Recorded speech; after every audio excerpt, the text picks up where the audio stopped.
Indian പ്രധാനമന്ത്രി പങ്കെടുക്കുന്നു, സോണിയാഗാന്ധിക്ക് കത്തുണ്ട്, സീതാറാം യെച്ചൂരിക്ക് കത്തുണ്ട്, മമതാ ബാനർജിക്ക് കത്തുണ്ട്. ഇത്രയൊന്നും പ്രാധാന്യമില്ല ഇന്ത്യൻ പ്രസിഡന്റിന്. എന്താണ് ഇന്ത്യൻ പ്രസിഡന്റിനെ പങ്കെടുപ്പിക്കാത്തത്? ഒറ്റ കാരണമേ ഉള്ളൂ, അവർ ആദിവാസിയാണ്. അവരോട് പറഞ്ഞ കാര്യമില്ല. മുമ്പത്തെ ആൾക്കും ഇല്ല, അദ്ദേഹവും ഈ ഗണത്തിൽ പെടില്ല. അതുകൊണ്ട് രാംനാഥ് കോവിന്ദിന് ക്ഷണമില്ല. രണ്ടുപേരും പറഞ്ഞ കാര്യമില്ല. ഓക്കെ, പിന്നെ ക്ഷണം കിട്ടാത്ത രണ്ടുപേരുടെ കാര്യത്തിലാണ് എനിക്ക് ആലോചിക്കുമ്പോൾ ഈ ചരിത്രത്തിന്റെ ക്രൂര ഫലിതം എത്ര വലുതാണെന്ന് മനസ്സിലാവുന്നത്. രണ്ടുപേർ, ഒന്ന് LK അദ്വാനി, മറ്റൊന്ന് മുരളി മനോഹർ ജോഷി.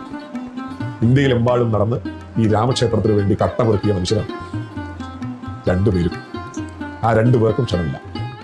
അതുകൊണ്ട് ചരിത്രത്തിലുടനീളം രാമക്ഷേത്രത്തിന് കട്ട ചുമന്നതിൻ്റെ ഒരു കാര്യം പ്രസക്തമല്ല. താൻ നിരന്തരം ചെയ്യുന്ന കർമ്മങ്ങൾ താൻ അനുഭവിച്ചിടുകന്നേ വരൂ എന്ന് ഇവർ ഈ പറയുന്ന രാമക്ഷേത്രത്തിലെ രാമനെ പറ്റി മലയാളത്തിൽ എഴുതിയ കൃതിയായ അധ്യാത്മ രാമായണത്തിൽ ഒരു വരിയുണ്ട്. അത് നരേന്ദ്രമോദിക്കും പ്രസക്തമാണ്. അതുകൊണ്ട് LK അദ്വാനി എന്ന ഇന്ത്യയിലെ ഈ പറയുന്ന പാർട്ടിയുടെ എക്കാലത്തെയും ശക്തനായ നേതാവിനോട് ഇങ്ങനെ പെരുമാറുന്ന മോഡിയെ രാഷ്ട്രീയ ഹിന്ദുത്വം നാളെ ട്രീറ്റ് ചെയ്യുന്നതും ഈ